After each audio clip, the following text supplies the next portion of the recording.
श्री स्वामी समर्थ सर्वांना. एके दिवशी वडाच्या झाडाखाली सत्यवानांचा मृत्यू होतो आणि सावित्री यमराजांकडून सत्यवानांचे प्राण कशी माघारी आणते ही आख्यायिका तर आपल्याला सर्वांना माहिती आहे. आणि हे सर्व वडाच्या झाडाखालीच घडले होते. सावित्रीने ते वटपौर्णिमेचे व्रत केले. तेव्हापासून वटपौर्णिमा हे व्रताचे महत्त्व वाढलेले आहे.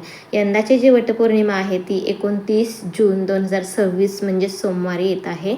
आणि सकाळी 6:30 वाजल्यापासून दुपारी 12:30पर्यंतचा मुहूर्त सर्वोत्तम मानला गेलेला आहे. तर आता वटपौर्णिमा करायचे म्हटलं तर वधू आहेत त्यांना साहित्य काय आहे हे माहिती नसते. तर त्यासाठी आपल्याला साहित्य काय माहिती करून घ्यायचं आहे. एका ताटामध्ये आंबा घ्यायचा आहे, कापसाची माळ तयार करून घ्यायची आहे, दिवा घ्यायचा आहे, त्याच्यामध्ये तुपाची फुलवात करून घ्यायची आहे, कलशामध्ये पाणी घ्यायचं आहे, दूध घ्यायचं आहे, ओटीचं साहित्य आणि विड्याचं साहित्य घ्यायचं आहे. वडाला गेल्यानंतर आपल्याला तिथे 5 खडे घ्यायचे आहेत. त्या खड्यांना धुवून त्याची पूजा करायची आहे. हळदी कुंकू व्हायचं आहे, दिवा लावायचा आहे, दूध वगैरे अर्पण करायचं आहे. नैवेद्यामध्ये आपण भात आणि वडफळं, कणकेपासून बनवलेली वडफळं करून घ्यायची आहेत. त्याच्यानंतर वडालाही आपण दूध आणि पाणी अर्पण करणार आहोत. दिवा उदबत्ती लावायची आहे.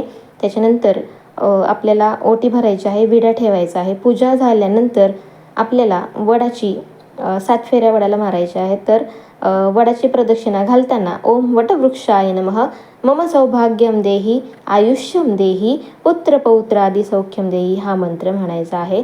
व्हिडिओ आवडल्यास नक्की लाईक करा, शेअर करा, सबस्क्राईब करा. धन्यवाद.